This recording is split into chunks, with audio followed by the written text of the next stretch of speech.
Amém. Senhor Jesus. Amém. É sempre bom estar em casa, né? Ainda mais quando se trata da casa de Deus, onde Ele reúne a família de Deus, onde Ele reúne aqueles que entendem a vontade de Deus, para avançarmos mais e mais para a edificação dessa casa que é a igreja.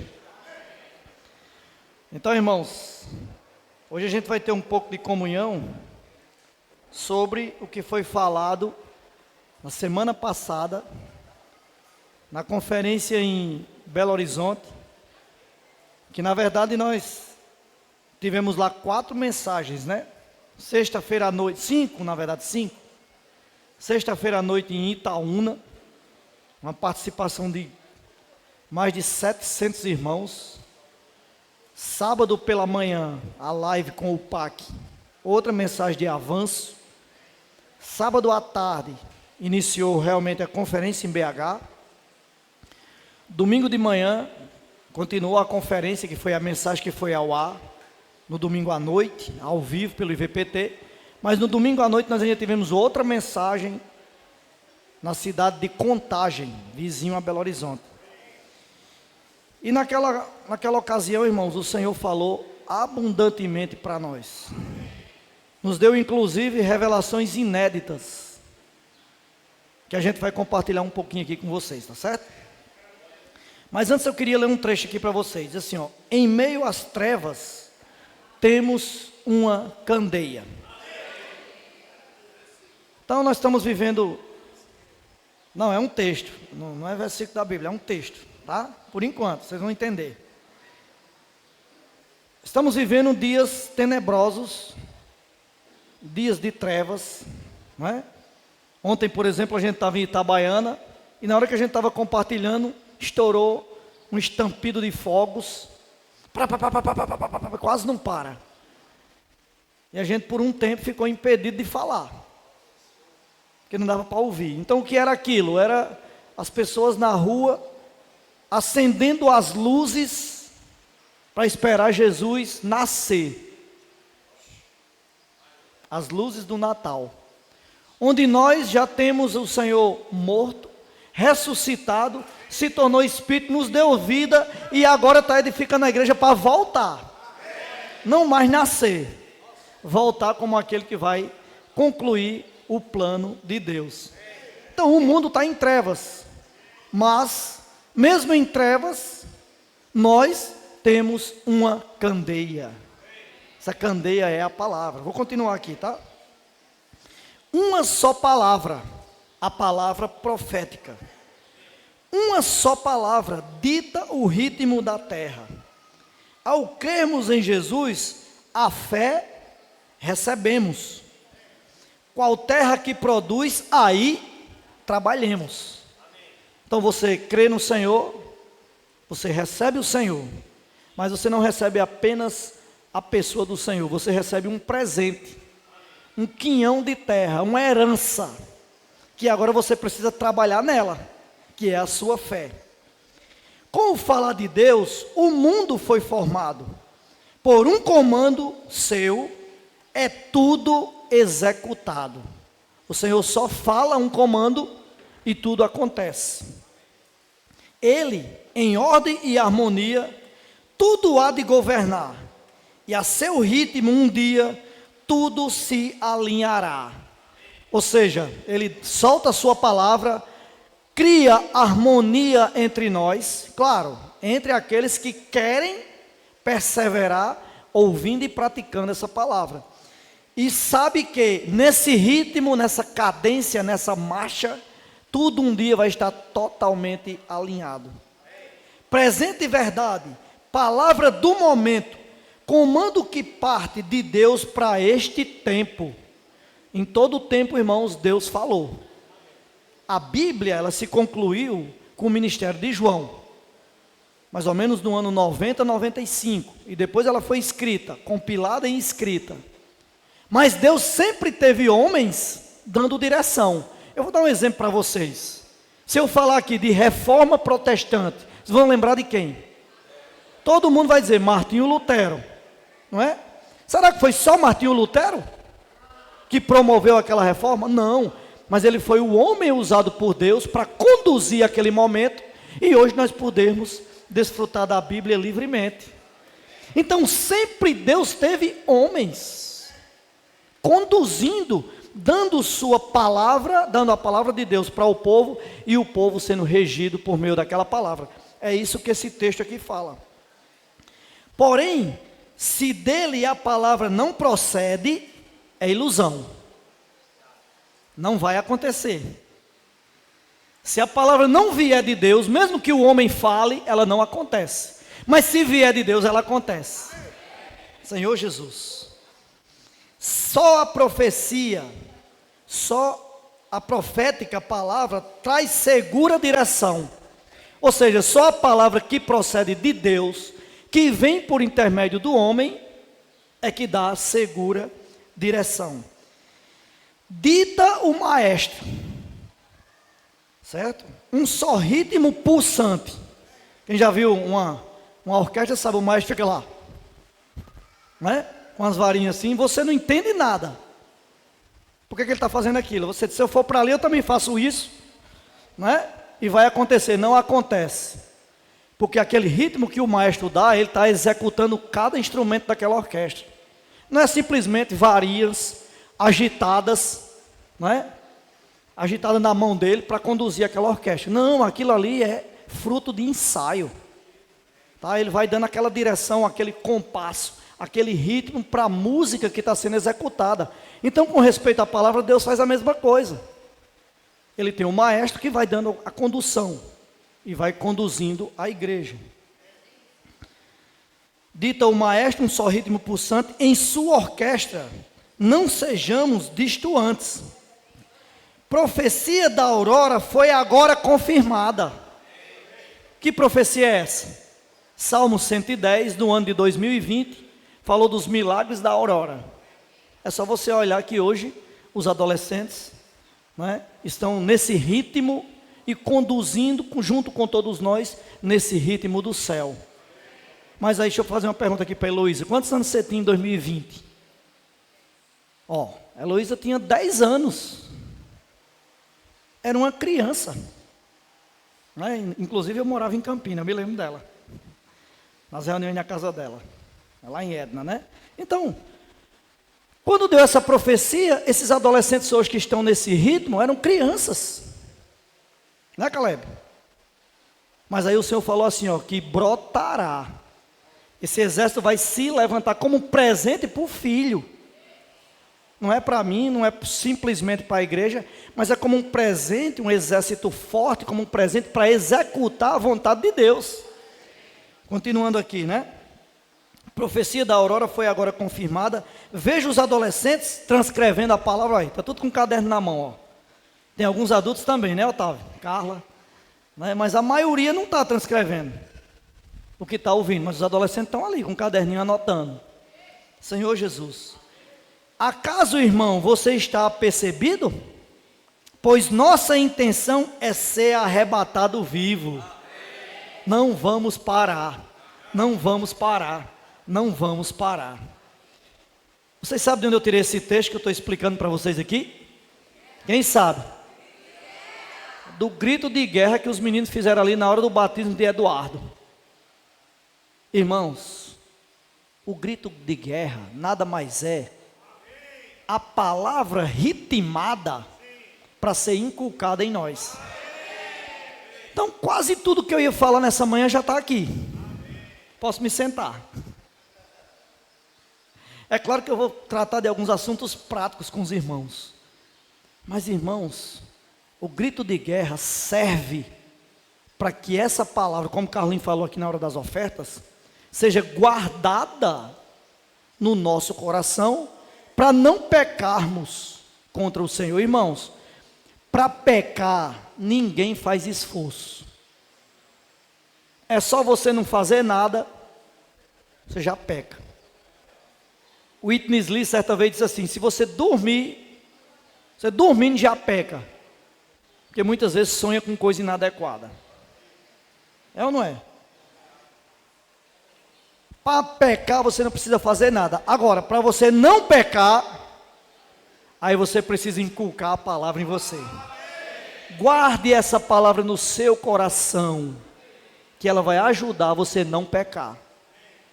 E aí, o grito de guerra é uma forma de você extrair da palavra uma comunhão sua com Deus, essa palavra ser inculcada em você e, consequentemente, você poder não pecar contra o Senhor e poder crescer mais em vida. Senhor Jesus. Então, irmãos, nessa manhã o nosso sentimento é compartilhar uma palavra que nós vamos chamar de vida da igreja em ressurreição. O irmão Fábio, sempre quando termina a reunião, ele me cobra, né? Qual foi o título da mensagem? Que eu não falo, geralmente eu não falo. Mas hoje eu me antecipei, viu, Fábio? Pode colocar, vida da igreja em ressurreição. É isso aí. Então, irmãos, lá em BH nós vimos, né, assim que na primeira mensagem lá, na mensagem que foi liberada aí em Itaúna, o irmão Pedro leu para nós alguns versículos que mostram que o céu domina. Ontem, quando a gente vinha de Itabaiana, a gente se perdeu, viu? Viu, Lenivaldo? Tantas vezes indo ali, né? Mas a gente conversando aqui, a praça um lado interditada, a gente foi andando, chegou lá no posto, pegamos o lado errado, fomos bater em Pilar. Aí viemos de Pilar, São Miguel, Café do Vento para poder chegar aqui. Um trajeto aí que seria 40 minutos, demorou 1h10. Mas eu falei para os irmãos, Deus está nos livrando de alguma coisa. Imediatamente alguém falou, acho que foi Breno, o céu domina. Foi? É o céu que domina, irmãos. Até quando a gente se perde, Deus tem propósito. Sabe o caminho, bota GPS. Eu botei o GPS só para ver o tempo que a gente chegar, para chegar aqui, a hora que ia chegar aqui. Mas no GPS a gente se perdeu. Foi o GPS que fez a gente se perder, porque botou por outro caminho, botou por Pilar. Sabe-se lá o que é que houve na estrada, eu não sei. Mas de repente um animal que ia atravessar, e a gente ia bater, ia virar o carro, não sei. Alguma coisa ia acontecer. Por isso quando eu falei, algum livramento Deus nos deu, imediatamente o Breno falou, o céu domina. Então, irmãos, nossa vida está traçada por Deus. Todos os livramentos. Agora, irmãos, você tem que crer nisso ou não. Se você não crer, não é problema meu, é seu. Tá certo? Se você não crê que o céu domina, não é problema meu. Eu estou convicto que o céu domina. Porque não sei o que da eleição e ganhou um candidato que vai acabar com o Brasil. Fique tranquilo, o céu é quem domina. Nos Estados Unidos agora entrou um doido. É o céu que domina. Eu não estou dizendo que é Deus que escolhe esses homens, eu estou dizendo que Deus domina.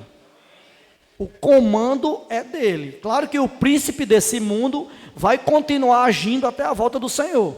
E ele só está agindo por culpa minha e sua, que não apressamos a volta do Senhor ainda. Mas vamos apressar. Mas uma coisa eu estou convicto, o céu domina. Mas é os adolescentes que estão tomando conta da igreja. O céu é quem domina. Irmãos, vamos tirar conceitos. Se ainda há conceitos na sua cabeça, tire. O céu domina. Fique tranquilo. Tem uma história de um menininho no avião, né? Não sei se vocês já ouviram falar nessa história. Tem uma criança no avião. E aí o avião começou a dar turbulência. E o povo se agoniou. O lanche virou tudo na cabeça do povo. As Coca-Cola derramou. E o menininho lá, tranquilo, brincando. Alguém chegou para ele e falou assim, você não está com medo desse avião cair? Ele falou, não, meu pai é o piloto. Ele confiava tanto no pai que ele sabia que não ia cair. Percebe, irmãos? Agora eu falo para você, sua vida está turbulenta, está tudo desorganizado, está tudo agoniado. Você tem que fazer assim, Meu pai é o piloto. Irmãos, é essa tranquilidade que nós precisamos ter. Deu confusão na igreja, está em pé de guerra, tem irmãos disputando posição, tem irmão fazendo confusão. O céu domina. Mas dia menos dia, tudo se aquieta. E Deus vai edificar a igreja.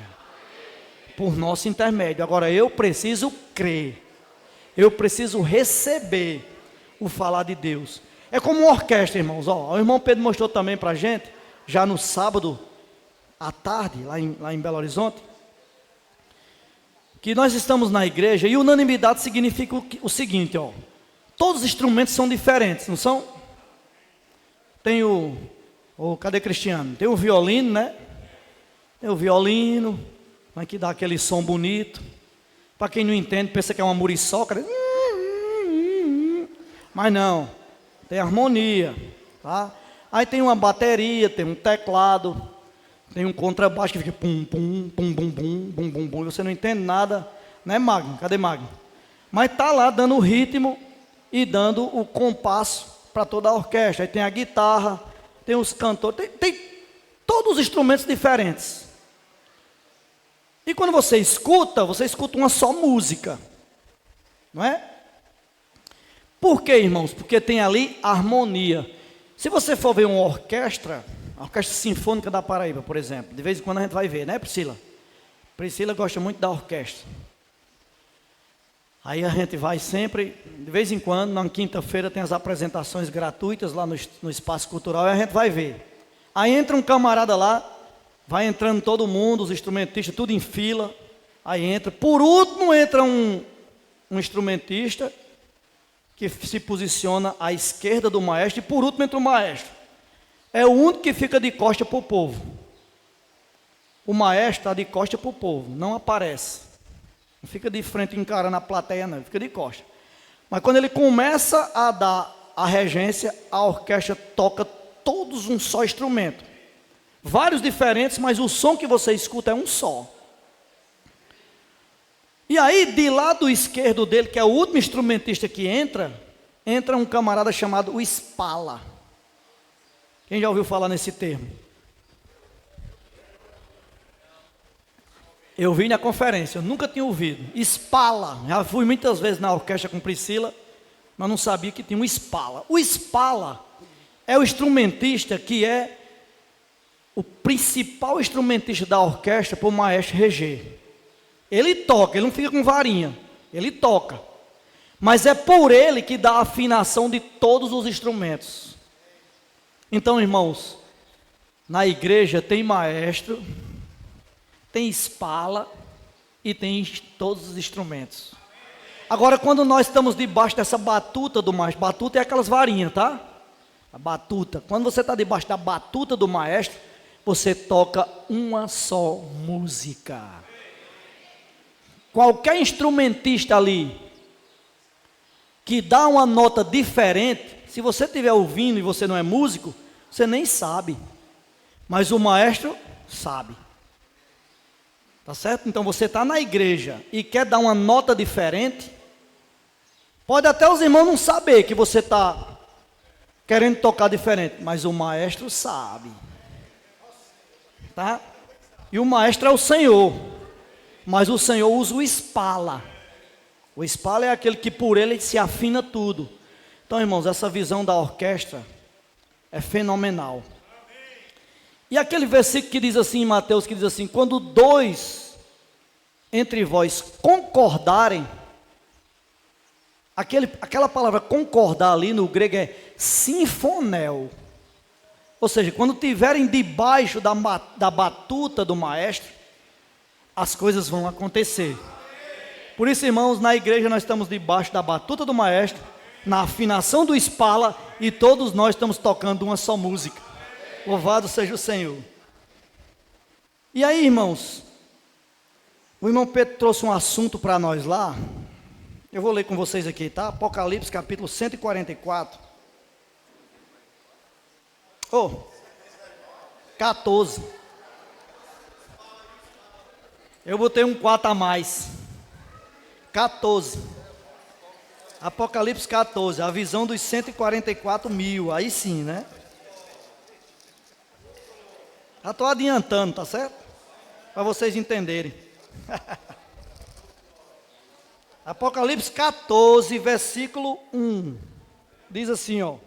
Olhei, eis o Cordeiro em pé, sobre o monte Sião, e com ele 144 mil, tendo na fronte escrito o seu nome e o nome de seu pai. Primeiro, irmãos, fala lá em Apocalipse 3, na igreja de Filadélfia, que vai ser dado a você e a mim um novo nome, que ninguém vai entender qual é, só você e o pai. Esse nome aqui vai ser dado aos vencedores, tá? E aqui diz assim, ó, olhei, eis o Cordeiro. Quem é esse Cordeiro? Com letra maiúscula. É o Senhor. Isso aqui vai se dar quando o Senhor voltar.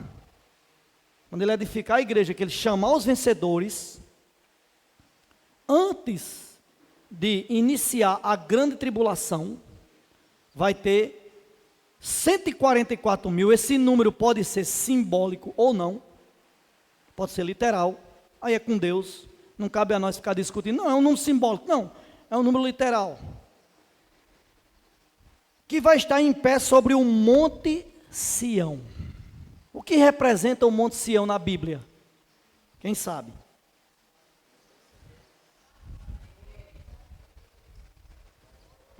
O monte Sião na Bíblia era o lugar onde estava localizado a fortaleza de Davi. Quem é Davi?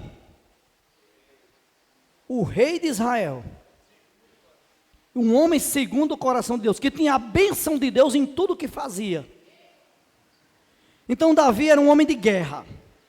Ele saía para a guerra, sempre que saía para a guerra voltava vitorioso. Onde é que ele comemorava suas vitórias? No Monte Sião, com todos os vencedores daquela guerra. Onde fica o Monte Sião? O Monte Sião fica de frente para o Monte Moriá. O Monte Moriá é onde está o templo, onde estava o templo. Hoje está lá a mesquita muçulmana, que os muçulmanos, quando tomaram Jerusalém, estabeleceram lá. Mas esse monte vai ser devolvido ao povo de Deus. É o Monte Moriá. Mas de frente para ele, também de frente, ao jardim do Getsêmani, são 3 ângulos, o jardim do Getsêmani, você desceu o jardim, você está aqui no Monte Moriá, que é onde está o templo, onde estava o templo. Aí, entre os dois aqui, em diagonal para os dois, está a fortaleza de Davi no Monte Sião. Então, o Monte Sião representa na Bíblia o Monte da Vitória. Então, aqui quando diz, eis o Cordeiro em pé sobre o Monte Sião, está dizendo o seguinte: tem um rei que morreu, ressuscitou, se tornou espírito, entrou nos seus filhos e está edificando a sua casa, que é o Cordeiro. Mas ele está com os vencedores no Monte Sião. Por isso que Sião representa os vencedores. No Monte Sião, e com ele 144 mil, tendo na fronte escrito o seu nome e o nome do seu pai. Irmãos, coincidentemente ou não, quando foi na conferência de jovens de julho, foi dado para nós o encargo de dobrar o número de irmãos até julho de 2025. Quem lembra disso? Motivado pelo vem e vê, ou seja, pela saída dos adolescentes. Sim, deixa eu falar uma coisa muito interessante. Abri um parênteses aqui, depois eu volto, se eu conseguir. Domingo de manhã, quando nós estávamos tomando café, lá em BH, os irmãos trouxeram uma preocupação para o irmão Pedro. Hoje o irmão Pedro era para estar no Equador. Vocês vão assistir a mensagem mais tarde, 7 horas da noite, no IVPT, vão entender o que eu estou falando. Hoje o irmão Pedro era para estar no Equador. Só que o Equador, o país do Equador, está enfrentando uma guerra civil motivado pelas forças das drogas, né, do narcotráfico. E aí está todo momento risco de saque nos supermercados, apagão da energia, invasão no Palácio do Governo. Então, essa conferência representaria um risco para os irmãos que iam estar ali. Então, na comunhão dos irmãos ali, mais junto do irmão Pedro, ligaram para os irmãos do Equador e eles resolveram não mais ir para o Equador e trocar a conferência para Foz. Aí, irmãos, em uma semana para organizar uma conferência, qual era a tendência? De dar pouco irmão, não é? Por quê? Porque de última hora, porque os irmãos sempre falam assim, tiveram 4 meses para se programar, para ir para uma conferência, aí lotou a conferência. Você sabe quando tem conferência aqui, né? Até a última semana os irmãos ainda estão se organizando para ir. Para poder dar 1000 irmãos lá no hotel lá em Natal, a gente tem que movimentar as igrejas, os irmãos responsáveis vão procurando meios dos irmãos irem. Aí essa conferência em Foz, que está sendo realizada ontem e hoje, de última hora. Irmãos, eu estava vendo o vídeo ontem, lotado.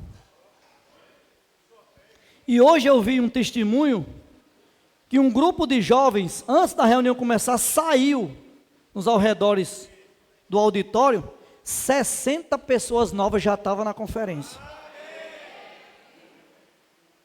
Irmãos, a gente só viu isso na igreja primitiva. Essa atração, esse poder de atração. Vamos ali para uma reunião da igreja? Vou nada. Era assim, era ou não era? Demorávamos 1 ano para ganhar uma pessoa, para trazer uma pessoa para a reunião, para depois ela se firmar. Mas, irmãos, hoje os adolescentes saem, claro, nós temos que sair com eles, tá? Faz o ver e ver, vem muita gente para a reunião. Então, voltando para o que eu estava compartilhando, o ano passado, esse ano em julho, foi dada a missão nossa de dobrar o número de irmãos. Aí o irmão Pedro falou assim, Carlos Silva é um irmão aqui da nossa região, lá de Natal, que ele faz as estatísticas de número de irmãos das regiões.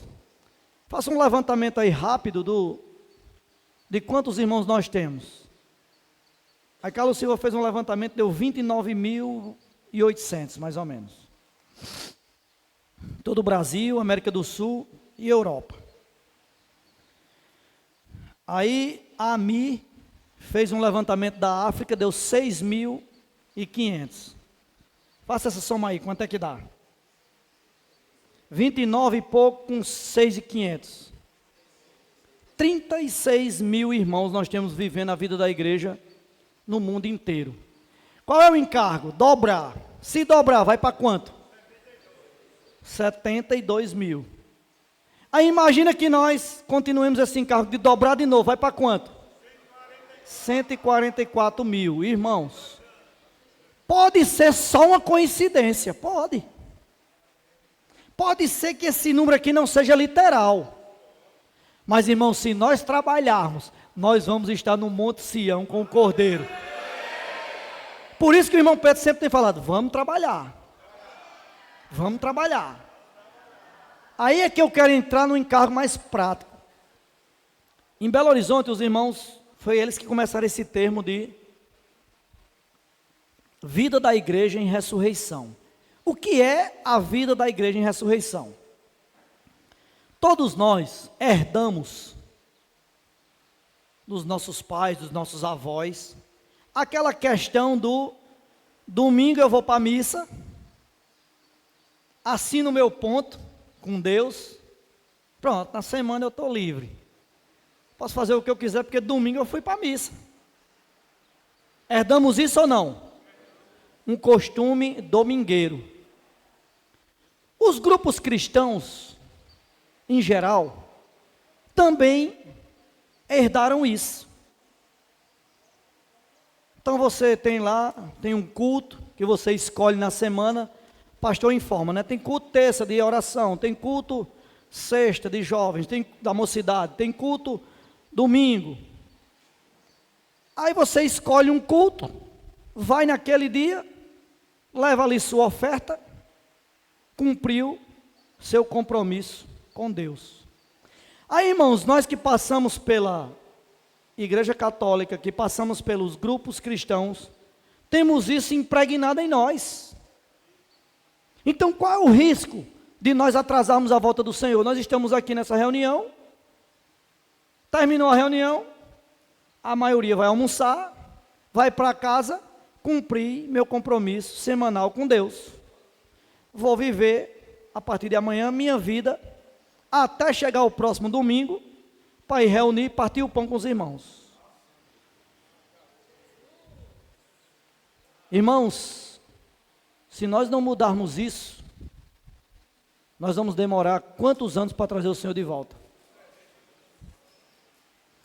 Talvez as adolescentes que foram levantados agora, ainda não consigam na geração deles, trazer.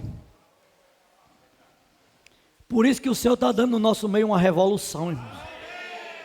E muitos não estão entendendo. Quer dizer, não entenderam e já saíram. Porque acharam que a gente estava querendo ser muito diferente. Não, irmãos. É porque nós precisamos apressar a vinda do Senhor. E aí, em Belo Horizonte, nós vimos, né? Os irmãos já tinham compartilhado em mensagens. E eu achava, até eu ir para lá, semana passada, que a vida da igreja em ressurreição era o que eu vivia quando eu morava na cidade do interior. Que todo dia tinha reunião. Na igreja que você está, todo dia tem reunião? Pronto.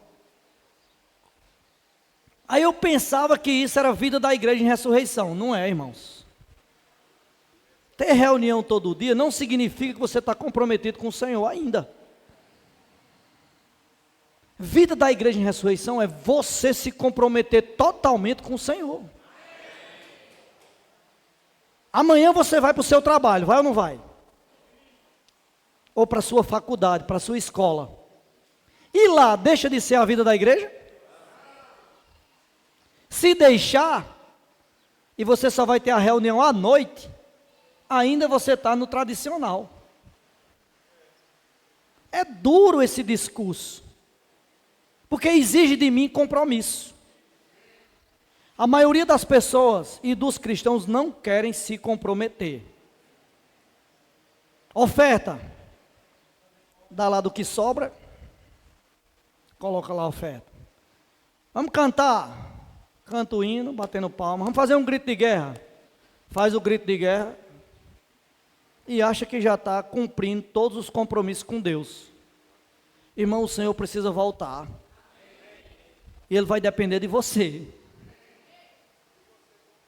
Então, irmãos, como é que os irmãos praticam lá?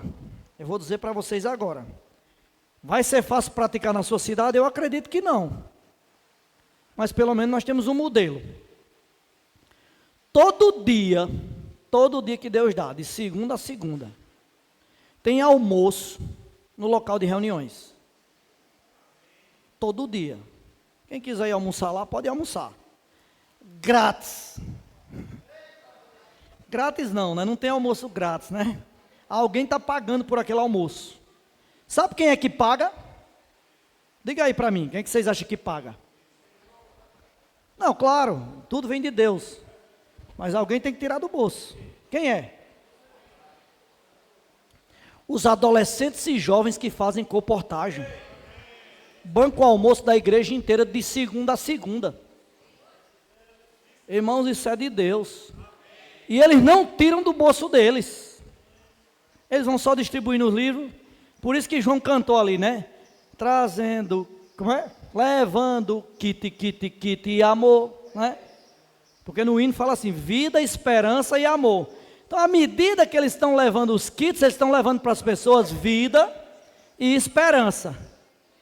E a consequência é que vai trazer, né, os frutos para o Senhor. Irmãos, aí eles vão, e aí, consequentemente, um valor daquela comportagem, que muitos pensam que está indo para o bolso de alguém, vai bancar toda a alimentação da igreja em Belo Horizonte, que tem mais de 400 irmãos. Aí, só é o almoço? Não, tem uma tarde inteira de programação. Tá certo? Aí, tem irmãos que vai lá passar 40 minutos. Passa 40 minutos lá, tem alguma atividade para ele.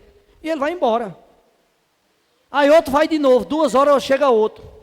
E aí é o tempo todo entrando e saindo irmãos do local. Tem uns que só vai almoçar e vai embora para o trabalho. 6 horas ele volta lá, tem alguma atividade para ele. Irmãos, é dinâmico, é sempre passando gente, não tem nenhum momento que tem 100 irmãos, a não ser na hora do almoço. 100, 150 irmãos, mas os irmãos vão embora e fica vindo. Vem um, vem outro, vem outro, vem outro. E o que é que eles fazem lá? Que atividades são essas? Imersão, grito de guerra, missão família, ligar para os contatos, não é? Sai para comportagem também, alguns, junto com os adolescentes e os jovens. Cada dia tem uma programação diferente. Aí o irmão falou para a gente assim, irmão, tinha um irmão que estava vindo assim todo domingo para a reunião. Ele vinha, depois a gente não via mais ele, só no outro domingo. Aí tinha domingo que não vinha, aí você não sabia se ele estava indo passear, se ele estava visitando outra igreja, né, outro lugar. Os irmãos não sabiam da vida dele, como era que estava, porque ele vinha lá no domingo, entrava lá, partia o pão, fazia a oferta dele, sentava no cantinho dele. Aí o irmão falou assim, irmão, eu queria fazer uma visita a você. Ele falou, ô irmão, venha. Então diga aí um horário que você pode. Não, tal dia, 17 horas, eu estou em casa. Aí esse irmão foi lá, levou uma equipe de adolescentes e de comportores. Quando chegou no prédio do irmão, espalhou essa equipe e subiu para o apartamento do irmão. Sentou lá, começaram a tomar café com pão de queijo, né, que mineiro gosta, né? Se fosse nós aqui era com cuscuzinho, tal, um pãozinho na chapa, pão com queijo. Começaram a tomar café e o irmão começou a expor a vida dele. Foram conversando, o irmão falou, irmão, estou trabalhando muito. Eu lidero uma equipe de vendas. Aí, Ricardo. Cadê Ricardo? Eu lidero uma equipe de vendas que tem que vender todo mês 500 mil reais, senão eu estou demitido. R$500 mil eles tinham que vender, não sei qual é o produto, mas tinha que vender, só ele, a equipe dele, 500 mil reais. Me diga que tempo esse irmão tem. É de manhã, é de tarde, é reunião com a equipe, é relatório para enviar, é cobrança da empresa, a cabeça desse irmão é no trabalho. Como é que ele vai viver uma vida da igreja em ressurreição? De estar no local, de estar fazendo grito de guerra, de estar fazendo imersão. Tem como? Eu digo a você que tem, porque esse irmão começou a fazer isso. Porque aí o irmão falou assim, quando ele terminou de compartilhar da vida dele, muito atarefado, muito atribulado, falou, mas você veio fazer o que aqui mesmo? Falou, não, eu deixei uma equipe aí, de comportores, de adolescentes, estão espalhados aí, abrindo contato para você cuidar. Esse irmão hoje está cuidando de 40 pessoas. E toda semana, uma tarde, ele está no local de reuniões. Onde ele tirou tempo? Deus deu para ele, irmãos. É só se comprometer com as coisas de Deus, que Deus vai cuidar das suas. Claro, irmãos, eu não estou dizendo aqui que você a partir de hoje vai imitar esse irmão. Não é isso. Não é isso. Mas se comprometa com as coisas de Deus. Você acha que esse irmão hoje está triste ou alegre? Ele chega na reunião de domingo só para participar do pão e dar a oferta dele e ouvir a mensagem para casa? Ou ele agora se sente participante da edificação de Deus? Então, irmãos, é isso que a vida da igreja em ressurreição está proporcionando para os irmãos em geral. Por isso que o irmão Pedro encorajou. Se dobrarmos o número, vamos para 72. Se dobrarmos de novo, vamos para 144. Mas aí agora eu quero fazer outro parênteses. Não sei quantos daqui ouviram, mas essa semana, para ser mais preciso, antes de ontem, um tribunal internacional decretou a prisão do primeiro-ministro de Israel. Parece uma coisa trivial de um político que talvez tenha cometido alguma falha e o tribunal quis prendê-lo. Não é, irmãos, isso tem a mão de Deus. Porque imediatamente se levantou muitos países defendendo o primeiro-ministro.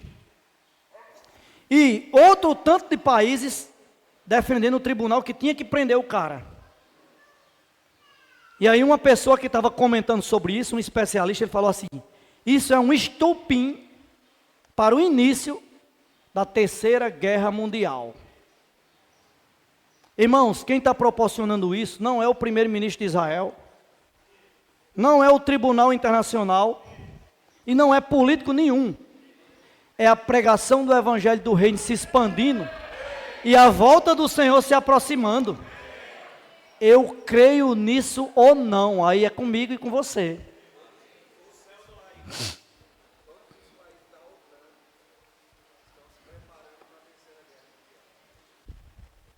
Atrelado a essa morte, eu vi também, o cara comentou que, por conta de um míssil que a Rússia enviou para a Ucrânia, possivelmente carregado de ogivas nucleares, isso pode estourar também, atrelado a...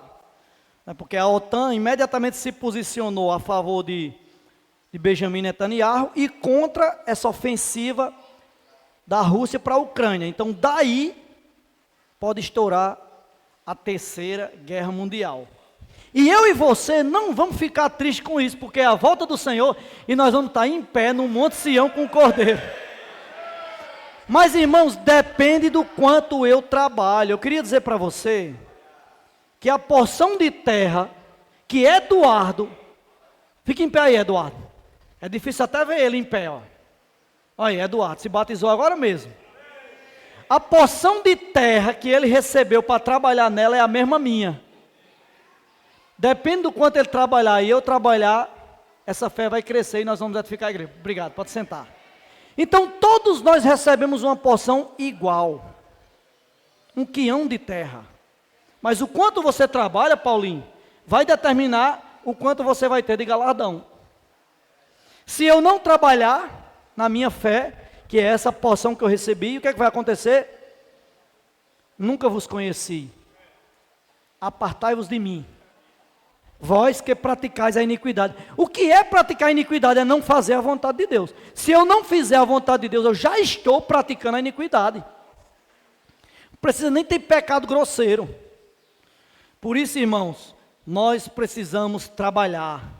E esse trabalho é ganhar, consolidar e firmar pessoas. Irmãos, é incrível. De ontem para hoje, eu já recebi 2 mensagens de WhatsApp do Rio de Janeiro. Uma pessoa que foi abordada pelo irmão lá, de João Pessoa, pedindo para eu cuidar, e outra de Recife. Pessoas que ficaram abertas para receber os irmãos na casa deles. Isso mostra que tem irmãos trabalhando. Tem ou não tem? Porque para essa pessoa de João Pessoa ser contactado lá no Rio de Janeiro, e o outro de Recife ser contatado lá no Rio de Janeiro, e ser enviado para mim esses contatos para eu cuidar, tem pessoas trabalhando. Agora eu preciso fazer a minha parte, de firmar essas 2 pessoas. Percebe, irmãos? Tem trabalho todo dia. Agora nós precisamos trabalhar. Então, o que é a vida da igreja em ressurreição? É você e eu, na nossa limitação, trabalharmos para Deus. Faça aí uma retrospectiva do seu dia de sexta-feira. Só sexta, tá? Não vou botar nem ontem. Sexta. O que é que você fez na sua vida? Já pensou?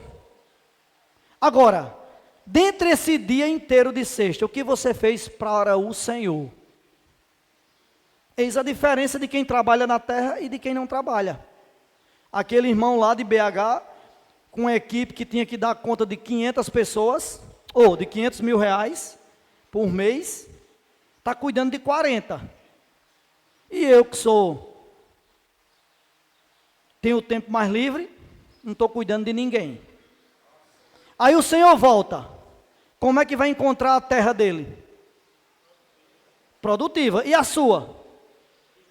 Improdutiva. Aí fala assim, ó, bem-aventurado a quem o seu Senhor, quando vier, achar fazendo assim, alimentando as pessoas. Irmãos, vida da igreja em ressurreição nada mais é do que nós sairmos para trabalhar para o Senhor. onde for. Em Belo Horizonte tem a estrutura que está favorecendo isso. Se na sua cidade não tem, mas você pode se apresentar para fazer aquilo que Deus manda. Quantas pessoas você encontra no dia? Eu brinquei até com o Neto essa semana, né? A gente botou no grupo para saber o número de pessoas para poder alugar as cadeiras e tal. Aí, Neto botou, Solene Bananeira, 15, 17, 19, 20, 23. Veio quantos? 20, 25, 27. O último número que eu vi foi 27. 29. Foi 29. E veio 30. Aí eu falei para ele assim: tá fazendo vem e vê para a reunião, é? Porque pareceu que ele está vindo na rua buscar. E tem uma reunião domingo lá no céu. Vai, vou. Bota o nome. Ei, tem uma reunião no céu. Vou. Irmãos,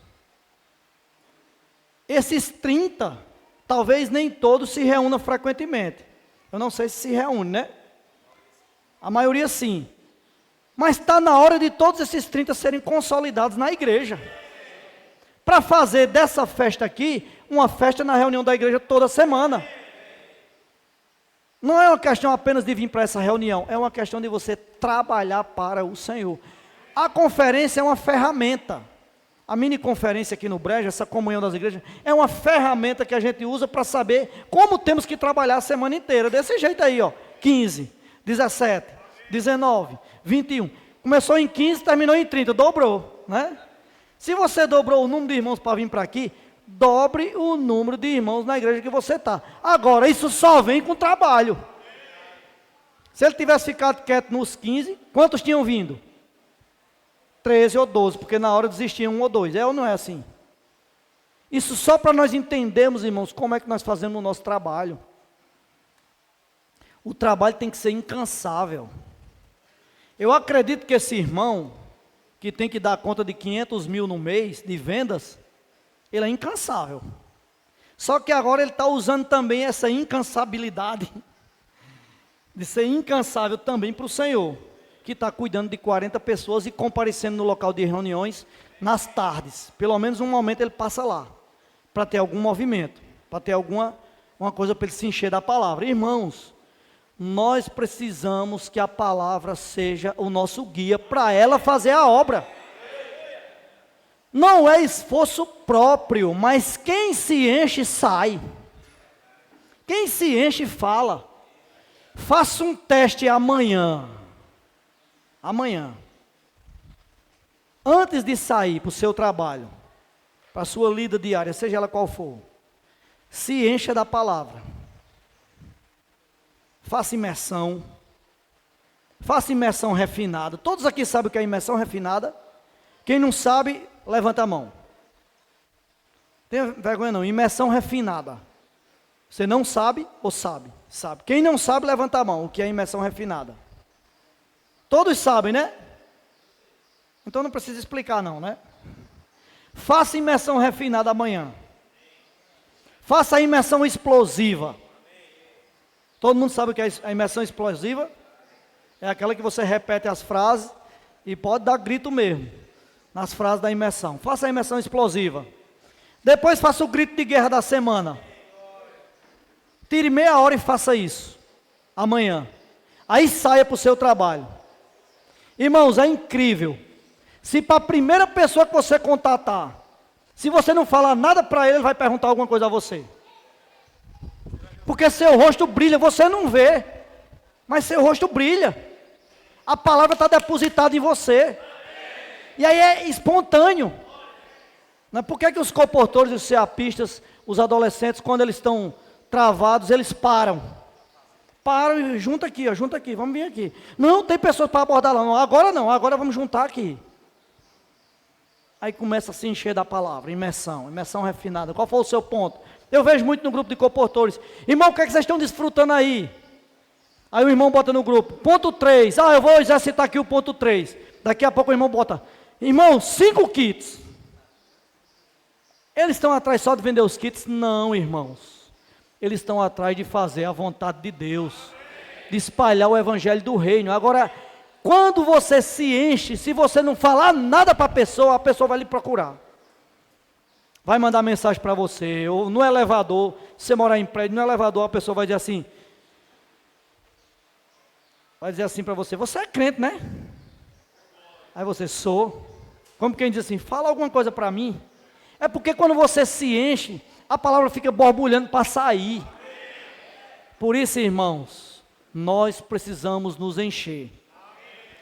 Quantas e quantas vezes no meu dia, nos meus dias, eu não já acordei em cima da hora para sair para algum compromisso? E no máximo, escovando os dentes, eu invoquei o nome do Senhor, no máximo. Tem dia que nem invoca. Acorda tão incrédulo que nem invoca o nome do Senhor. Já aconteceu comigo, irmãos. Não estou falando de vocês não, estou falando de mim. Aí você passa naquele dia todinho, quando chega no final do dia, você está só o pó. Acabado. Porque a palavra não lhe sustentou, você não fez nada para buscar a palavra. A consequência é que você não teve vida. Já aconteceu comigo. Acontece às vezes ainda. Mas irmãos, tem irmãos que falam assim: ah, se o meu celular, se minha Bíblia fosse igual ao meu celular, onde eu estivesse eu estou com ele. Não dizem isso, né? Você esquece sua Bíblia de ir para a reunião às vezes, não esquece? Mas não esquece seu celular, não é isso? Não tem problema, abra a imersão no seu celular. Não condene o seu celular por isso não. Abra ali o grito de guerra no seu celular. Abra a Bíblia no seu celular, vai fazer a mesma função. O importante é você se encher de Deus. Antigamente eu me condenava. Quando eu acordava, pegava logo o celular, eu me condenava. Ia para o banheiro com o celular. Agora eu não me condeno mais, sabe por quê? Porque eu vou lá ver a imersão. Ver o alimento diário. Ver os versículos propostos na Bíblia. Fazer a imersão refinada. Sentado no trono lá muitas vezes, fazendo a imersão. Irmãos, o importante é você se encher da palavra. Senhor Jesus, vou continuar aqui, senão não termino, né? Tem 10 minutos para terminar. Senhor Jesus. Então, irmãos, para isso acontecer, para essa vida da igreja em ressurreição acontecer, há necessidade do envolvimento e do comprometimento de todos os irmãos. Muitas vezes nós ficamos naquela, né? Função tal é para irmão tal. Tem isso ou não tem? Mas pregar o evangelho não é para irmão tal não, é para você. Por isso nós temos que nos desdobrar. Então o que a gente quer encorajar com essa reunião é que todos nós façamos a nossa parte. Todos nós funcionemos como membros do corpo de Cristo, para o corpo andar harmonicamente, em ordem, para nós trazermos o Senhor de volta. Aí, irmãos, logicamente, nós somos um ser racional. É ou não? Eu estou falando aqui, e essa palavra não vai direto para o seu espírito. Concorda? Tem que passar pela mente. É sua alma que define se você vai crer ou não. Tudo o que ele falou ali é para mim, não adiantou de nada. Pronto. Não serviu de nada você ouvir essa palavra. Pode ser tocado por outra? Pode. Aí vamos esperar pela misericórdia de Deus. Mas, irmãos, a primeira coisa que passa é pela sua mente. Sua mente, quando está posta no espírito, aí sua mente deposita a palavra no seu espírito. Aí é o espírito que produz. Entenderam agora porque é que o irmão Pedro tem insistido em dizer assim: a palavra que faz a obra. Agora, faz a obra na vida dos que creem. Se a sua mente bloquear, um abraço.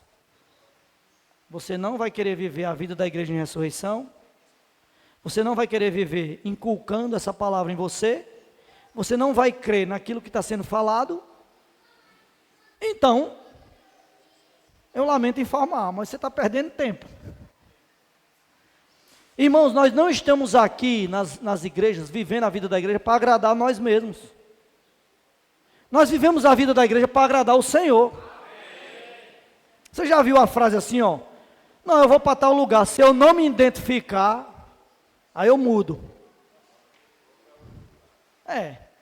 Eu não estou me identificando com essa palavra, então vou para outro lugar. Sabe por quê? Porque eu e você procura lugar que agrada o nosso ego. Se o Senhor não for benéfico comigo, eu abandono Ele. Está dizendo a mesma coisa. Então, irmãos, nós é quem precisamos negar o nosso ego e buscar o que Deus está falando e fazer a vontade dEle.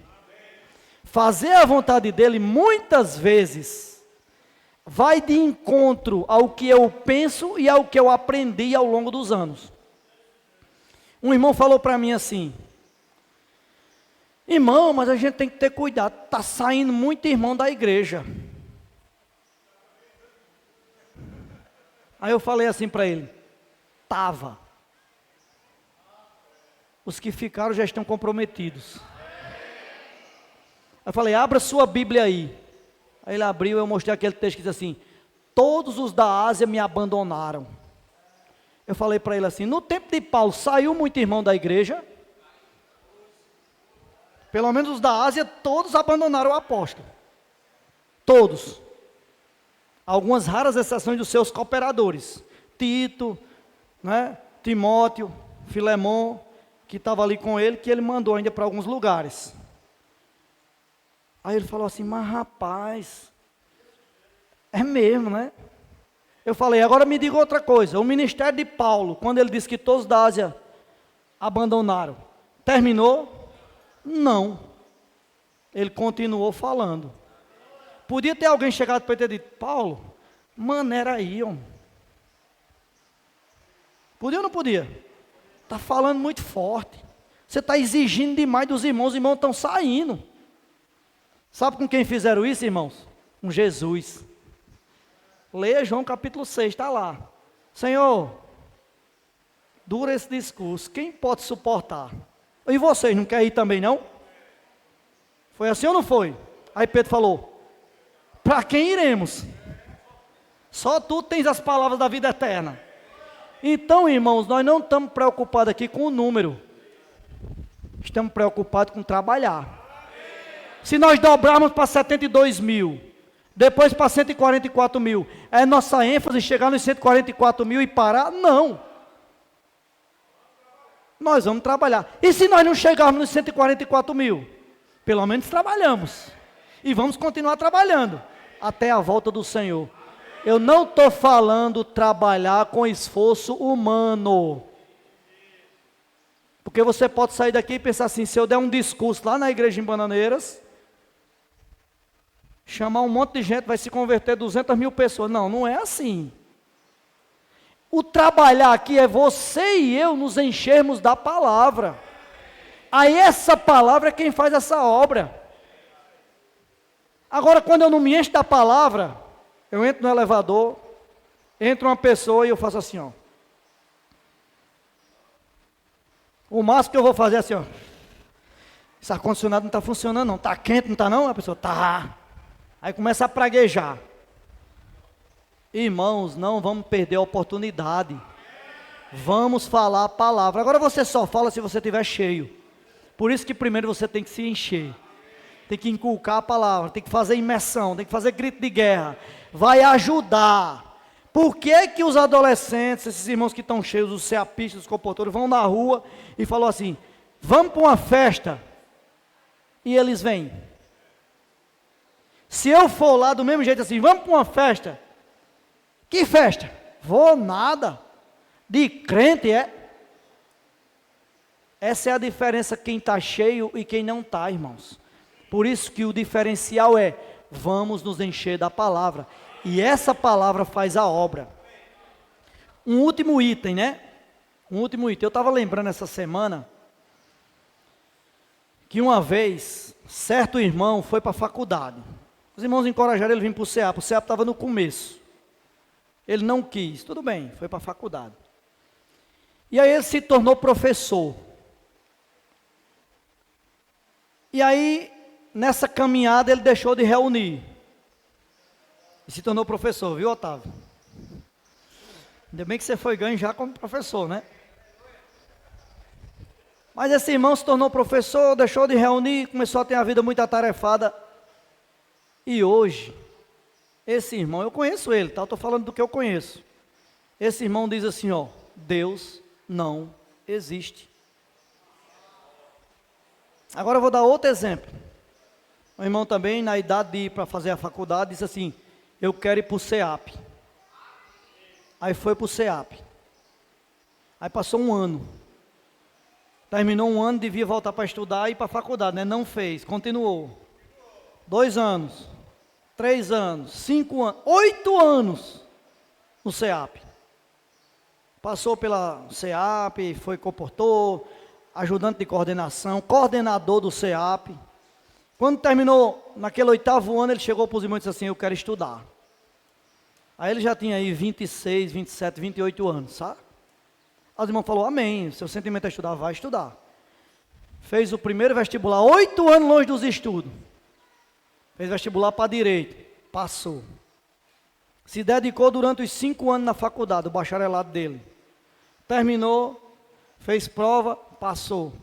Começou a advogar, começou a estudar para juiz.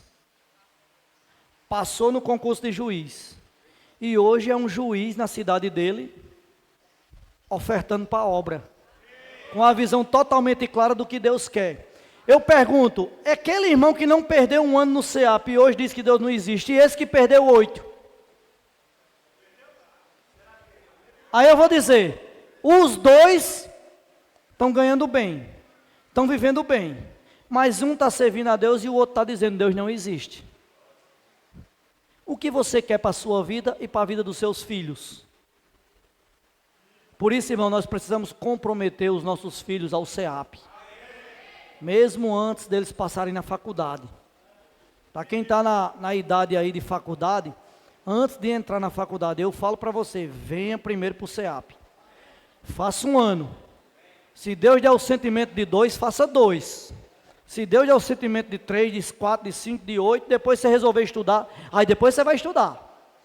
Mas primeiro se consagre a Deus. Ah, Chico Zé, você está falando só para jovens. Não, todos podem fazer isso. Tá? E mais. Ah, mas eu não posso ir, eu tenho minha empresa, eu tenho o meu trabalho, eu tenho minha função, eu tenho isso. Eu tenho a igreja para administrar, os irmãos responsáveis, né? Tá ali ajudando a conduzir a igreja. Eu não posso ir passar 1 ano, 2, 3, 4, 5 no CEAP. Tá bom, você pode vir para o CEAP também. Como? Oferte. Carlinhos falou aqui, ó. Quando você oferta, você também está indo. Então, quer ir para o CEAP, fazer o CEAP de 1 ano, 2 ou 5, não pode, oferte. Irmãos, nós podemos ser investidores do reino. Teve um irmão que se comprometeu com as cotas, 5 cotas, aí parou. Não, tudo bem, se a condição dele não dá para ele continuar, mas irmão, se você tem o sentimento, se Deus, o Senhor não voltou ainda. Então continue como investidor do reino. Se você tem mais 2 ou 3 pessoas junto com você na cota, continue ofertando. O Senhor continua avançando e precisando desses valores para avançar mais ainda.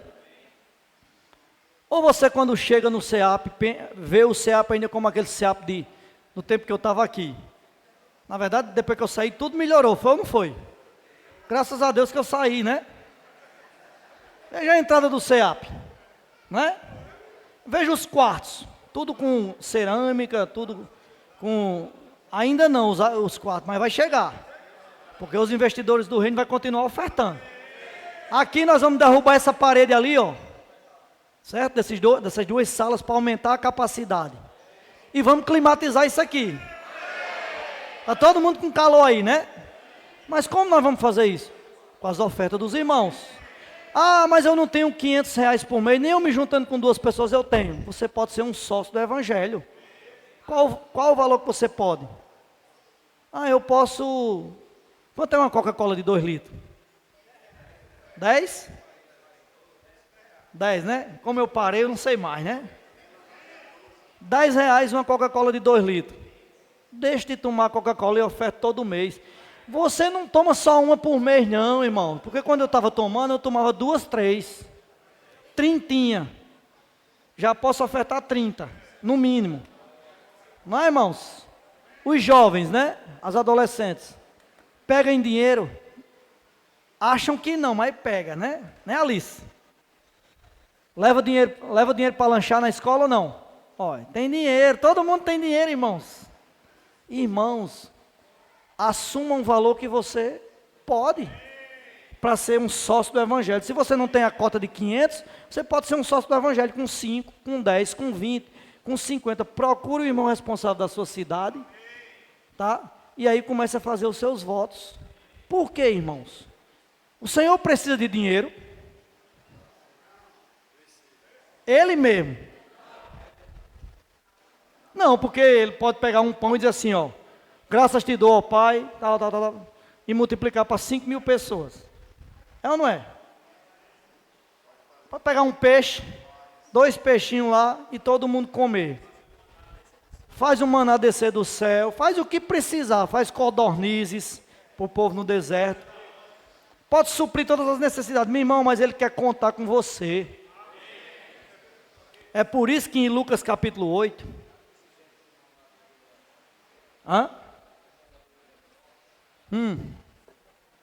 Por isso que em Lucas capítulo 8 diz que o Senhor ia de aldeia em aldeia, de cidade em cidade, e os 12 iam com ele, e muitas mulheres, inclusive Susana, né? Uma delas é Susana, né? E muitas mulheres estavam ali ofertando. As mulheres para ofertar são melhores que os homens, tá? Os homens são muito racionais. Eu vou pensar, espera aí, eu vou dar um exemplo meu aqui que eu fiz conta, tá? Antes de ofertar. Depois o Senhor me pegou, aí eu ofertei. Eu estava na África, na conferência da África, aí um irmão chegou para mim e falou assim, ó, tem uma oferta para você de $300. Aí eu fiz logo a conta. R$ 1.800, né? Dá para eu pagar muitos boletos. Meu cartão, paga e sobra. Opa, eu já tinha o dinheiro de ida, de volta, eu tinha que comer lá, mas chegou essa oferta, né, pensei logo nos $300, 3 notinhas de 100, né, de $100. Aí, de repente, isso foi no aeroporto, tá? A gente estava em São Paulo ainda para voar para a África. Começou a conferência e tal, aí a primeira reunião, o irmão Pedro falou assim, ó, nós vamos ter uma reunião agora, numa sala aqui do lado, para quem tiver em carro com oferta, porque nós vamos levantar um valor para comprar um centro de obra. A gente ia alugar, o cara falou que queria só vender, vamos comprar aquela propriedade. Então nós vamos fazer, aí lá vai nós dois, eu e Luciana, né? De mão dada, Luciana disse, a gente vai fazer o que lá? Digo, eu não sei, mas vamos. Chamou. Daí a pouco o irmão Pedro não falou nada assim, num versículo da Bíblia para tocar os irmãos. Só chegou assim no seco e falou assim, a gente tem que comprar essa propriedade e eu vou ofertar tanto. Já combinei com minha mulher, vem aqui Sueli. Aí Sueli foi lá na frente, combinamos, nós vamos ofertar tanto. E agora os irmãos ofertam o que quiser. E quanto eu tinha no bolso? Não, ainda não estava no meu bolso. O irmão só disse que ia ofertar, mas não tinha ofertado ainda. Eu só tinha o dinheiro limitado de comer aqueles dias que a gente estava lá. O hotel já tinha sido pago, a inscrição na conferência, só tinha o dinheiro da alimentação. Falei, se eu ofertar, eu vou entrar no limite do banco, aí complica. Fui lá no irmão, você me disse lá no aeroporto, que tinha uma oferta para mim. Isso na reunião, viu a reunião rolando, os irmãos ofertando. Que tinha uma oferta para mim, ele falou, tá aqui, tá aí o dinheiro, tá. Ele abriu a pocheta assim, tirou as 3 notinhas, aí eu peguei elas e comecei a andar para lá. 1.800 na mão. Eu dou ou não dou? Não, a velocidade que eu fui lá pegar, né, aí porque eu pensando em ofertar, mas quando pega o dinheiro aí, começa as dúvidas. Cartão é amanhã. O que é que eu faço? Aí cheguei lá, irmão, ó, meu voto. Falou, pode botar aí. Eu coloquei lá e voltei cheio de paz. Irmão, aquele dinheiro eu não tinha. Deus deu para provar meu coração. Como Ele faz prova com você todo dia. Por isso, irmão, vamos nos comprometer com o Senhor. O exemplo que Carlinhos pediu para eu dar aqui é um irmão lá do Rio Grande do Norte. A gente se hospedou na casa dele uns dias atrás. Aí uma casona boa, num primeiro andarzão assim, estratégico, ventilado, uma cidade muito quente, mas bem ventilado. Deitamos na rede, né? E o comércio dele embaixo. Mas ele começou a contar a história, irmãos, dele, como ele chegou ali. Aquela casa ali fazia 3 meses que estava pronta. E ele tem um filho de, acho que é 16 anos, né? Tem um filho de 16 anos, então ele é casado talvez há 18 anos. Ralou a vida toda. Mas ele falou assim para a gente, ó, uma coisa que eu não esqueço é de ofertar. Quando eu comecei a ofertar, irmãos, ele falou assim para mim, ele falou para a gente, ele falou, tinha dia que o irmão levantava uma necessidade, aí tipo assim, 500 reais, 1.000 reais, ele pegava o dinheiro e ofertava. Sabendo que aquele dinheiro estava contado para pagar um boleto no outro dia, do comércio dele. Sabe o que ele fazia, irmãos? Ele ia nos irmãos dele, que são comerciantes também, e pedia emprestado. Aí eu pergunto, você faria isso? Não é para todo mundo, irmãos, é para quem tem fé. Aí pedia emprestado. Aí disse que os irmãos dele ainda criticavam. Ah, deu dinheiro ao pastor ontem, né? Foi dar dinheiro ao pastor ontem, está vindo aqui pedindo. Não, você tem ou não tem para emprestar? Tem, toma. Aí ia lá e pagava o boleto. Pagava o boleto, não ficava devendo. Imediatamente o comércio dele, vinha gente de onde ele não sabia comprar, para ele pagar o irmão. Aí vinha outra semana, ou um mês e tal, e ele fazendo isso repetidas vezes. Sim, o prefeito chegou lá para vender, não foi para comprar ele. Aí ele falou assim, vendo à vista e não dou nota a mais. Quantas vezes mais o prefeito foi na casa dele? No comércio dele? Nenhuma. Porque eles querem comprar, pagar com prazo e compra 20 mil, que é uma nota de 50, para poder fazer os desvios. Ele falou, só vendo à vista e não dou nota a mais. Se eu vender 20 mil, dou nota de 20 mil. Irmãos, o Senhor abençoa ricamente. A gente conversando na área, aí um prédio em frente assim, cheio de lojinhas embaixo e 2, 3 apartamentos em cima. Falei, ali deve ser ventilado também. Ele disse, é meu. O terreno do lado, né, ele foi contar a história do terreno dele, onde a gente estava sentado em cima, né, do comércio. Que ele foi, a mulher pediu 120 mil, e ele não tinha condição de comprar, aí por ali foi, por ali para cá. Aí daí a pouco ele botou 40 mil, ele falou, eu não vou desfazer do seu terreno, eu estou botando o que eu posso. Quer vender pelos 40, acabou, está vendido. 40 mil. No outro dia, um familiar dele soube, foi lá no cara, disse assim, eu pago os 120. Ele falou, não, eu já vendi a ele por 40, está vendido. Eu tenho palavra. Quem pode fazer isso?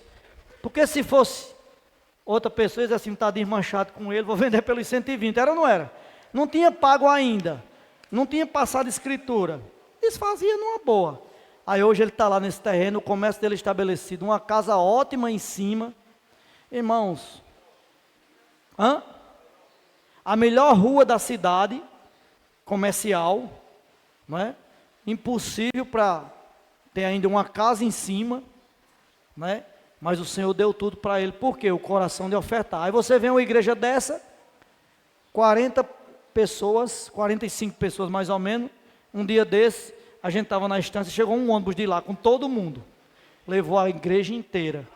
O que é isso, irmãos? É encargo de acompanhar de perto. Então nós precisamos participar de tudo que Deus levanta. Vida da igreja em ressurreição, o que é? Eu me comprometer com tudo que Deus fala. Ponto, resume nessa frase. Se você se compromete, você está vivendo a vida da igreja em ressurreição. E o resultado, quem vai colher é você mesmo. E estar em pé no Monte Sião com o Cordeiro como vencedor. Jesus é o Senhor.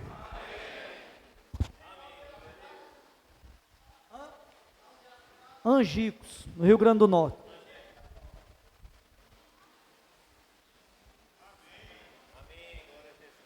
Irmãos, nós temos 15 minutos para sair o almoço, né? Então vamos ficar em pé e vamos ruminar em pequenos grupos. Principalmente Compartilhe o que Deus está lhe tocando para você fazer, para viver essa vida da igreja em ressurreição. Amém? Jesus é o Senhor.